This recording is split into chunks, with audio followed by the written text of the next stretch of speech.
All that rain Alina mentioned brings a potential hazard to the Oak Ridge Reservation, one the water warriors commit their careers and often personal lives to manage. With landfills, nuclear waste, and major demolition projects, addressing water is a top priority. Here's how it's done.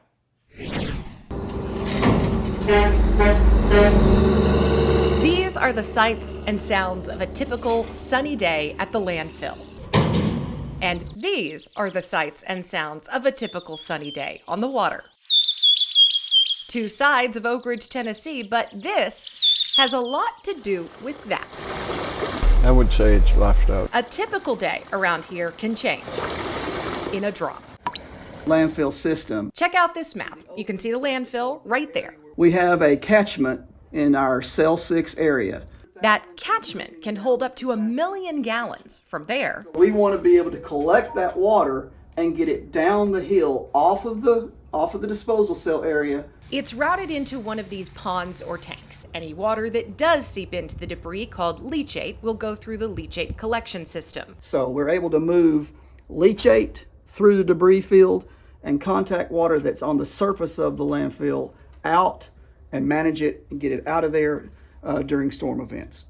These tankers then take the leachate away. This is one of our freight liners. You'll find Trampus Basler behind the wheel. Yeah.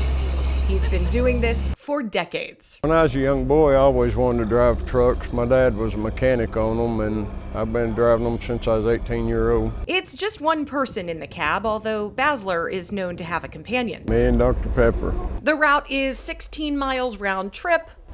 He estimates 7 loops per rainy day and 4 Dr. Peppers. This is my office. When getting called in at all hours, that caffeine is justified. A lot of hours. We work a lot of overtime. While he's on the road, other employees will be prepping the next load. I do know a thing or two about water. And not just because of this work, Brandon Justice has a big farm at home, as well as a wife and baby. I heard my wife at my farm and I'm planting a sunflower field. For families like his, this job has a trickle-down effect. My wife also works night shift, so a rainy call-in definitely takes a little bit of planning. I have to rely on of course, my mother and my mother-in-law.